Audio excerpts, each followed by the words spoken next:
mi nombre es Gabriela Rodríguez, soy del grado 11.3 y voy a leer el capítulo número 13, titulado De los soldados auxiliares mixtos y mercenarios. Las armas de ayuda que he contado entre las inútiles son las que un príncipe presta a otro para socorrerle y para defenderle. Así en estos últimos tiempos, habiendo hecho el Papa Julio II una desacertada prueba de las tropas mercenarias en el ataque de Ferrara, convino con Fernando, rey de España, que éste iría a incorporársele con su ejército. Tales armas pueden ser útiles y buenas en sí mismas, pero resultan infaustas siempre para el que las llama, porque si pierde la batalla, queda derrotado, y si la gana, se constituye en algún modo en prisionero de quien le auxilió. Aunque las historias antiguas se hallan llenas de ejemplos que demuestran tan clara verdad, quiero detenerme en el de Julio II, que está todavía muy reciente. Si el partido que tomó de ponerse por entero en manos de un extranjero para conquistar a Ferrara no le fuese funesto es que su buena fortuna engendró una tercera causa que le preservó de los efectos de tan mala determinación. Habiendo sido derrotados sus auxiliares en Ravenna, los suizos que sobresalieron contra su esperanza y la de todos los demás desalojaron a los franceses que habían obtenido la victoria. No quedó hecho prisionero de sus enemigos por la sencilla razón de que éstos habían emprendido la fuga, ni de sus auxiliares porque él había vencido realmente, pero con armas distintas de las de ellos. Los florentinos, que se encontraban sin ejército absoluto, llamaron a 10.000 franceses para acuciarlos a apoderarse de Pisa, y esta resolución les hizo correr más riesgos que jamás se les hubieran presentado en empresa marcial alguna. Queriendo al emperador de Constantinopla oponerse a sus vecinos, envió a Grecia 10.000 turcos, los cuales, acabada la guerra, no quisieron ya salir de allí, y este fue el principio de la sujeción de los griegos al yugo de los infieles. Únicamente el que no quiere habilitarse para vencer es capaz de valerse de semejantes armas, que miro con mucho más peligrosas que las mercenarias. Cuando son vencidas, no por ello quedan otras todas menos unidas y dispuestas a obedecer a otros que al príncipe, mientras que las mercenarias después de la victoria necesitan de una ocasión favorable para atacarle, por no formar todo un mismo cuerpo. De otra parte, hallándose reunidas y pagadas por el príncipe, el tercero a quien éste ha conferido el mando suyo no puede adquirir sobre ellas autoridad tan suficiente y tan súbita que le sea fácil disponerlas inmediatamente para atacarle. Si la cobardía es lo que más debe temerse en las tropas mercenarias, lo más temible en las auxiliares es la valentía. Pero un príncipe sabio evitará siempre valerse de unas y de otras y recurrirá a sus propias armas, prefiriendo perder con ellas a ganar con las ajenas. No miro jamás como un triunfo real el que se logra con las armas de otros. No titubearé nunca en citar sobre esta materia a César Borgia y en traer a colocación su conducta en semejante caso. Entró con armas auxiliares en la Romaña, conduciendo a ellas las tropas francesas con que tomó a Imola y a Forli, pero no pareciéndole seguras tales armas y juzgando que había menos peligro en servirse de las mercenarias, tomó a sueldo las de los ursinos y de los vitelis.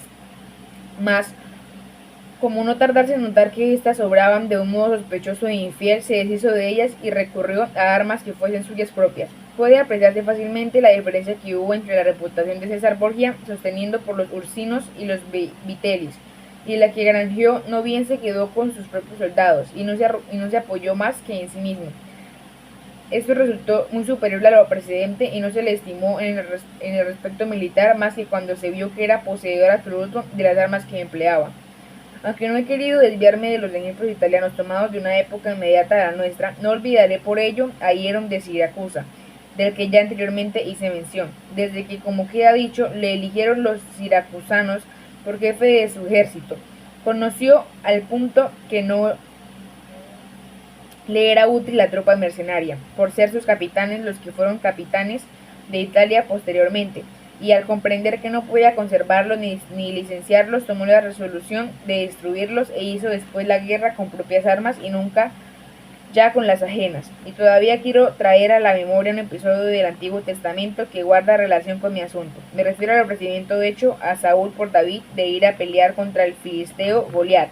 Para darle aliento, Saúl revistió a David con su real armadura, pero el arriesgado mancebo, después de habérsela puesto, la desechó, diciendo que cargado así no podía servirse libremente de sus propias fuerzas, y que prefería acometer al gigante fanfarrón con su honda y con su palo, símbolo hermoso de el del príncipe que toma ajenas armaduras, o se le caen de los hombros o le pesan mucho, o le aprietan y le embarazan.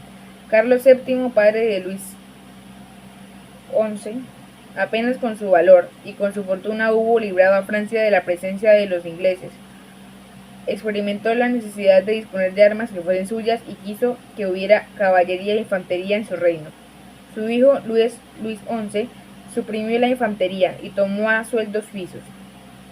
Mitad de esta falta por sus sucesores, ahora en este año de 1615, es cuando vemos la causa de los peligros en que el reino se halla. Al dar cierta importancia a los suizos, desalentó a su propio ejército, y al prescindir por completo de la infantería, puso bajo la dependencia de las armas ajenas su propia caballería.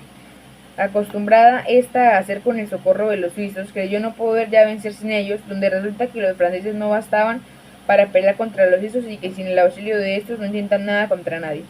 Los ejércitos de Francia se componen, pues en parte de sus armas propias y en parte de las mercenarias reunidas unas y otras valen más que si solo fueran mercenarias auxiliares.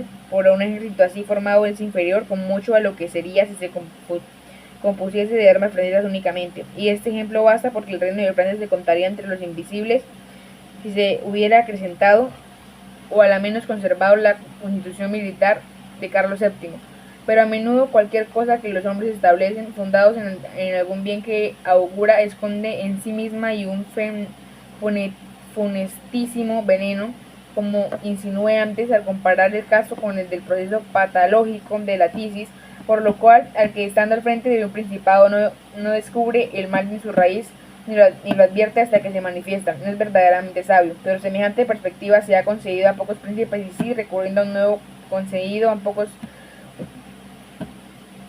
nuevo ejemplo, queremos buscar el origen de la ruina del Imperio Romano. Encontraremos que su fecha data del momento en que empezó a tomar godos a sueldo, puesto que desde entonces comenzaron a enervarse sus fuerzas, y cuanto vigor se le hacía perder redundaba en beneficio de aquellos soldados mercenarios.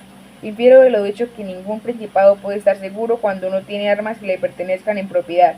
Hay más, y es que depende enteramente de la suerte ciega por carecer de la valentía patriótica que se requiere para defenderse de la adversidad. Opinión y máxima de los políticos sabios que fuesen siempre que nada es tan débil y tan valiente como la reputación de una potencia que no esté fundada en las fuerzas propias. Son estas las que se componen de soldados y de ciudadanos, hechuras del príncipe, y todas las demás son mercenarias o auxiliares. En cuanto a la manera de crear armas propias, es fácil de hallar. Consuelo examinar las instituciones de que antes hablé y considerar como Filipo, padre de Alejandro, igualmente que otros príncipes de muchas repúblicas, se formaron ejércitos y los ordenaron. Sobre esta materia remito por entero a sus constituciones.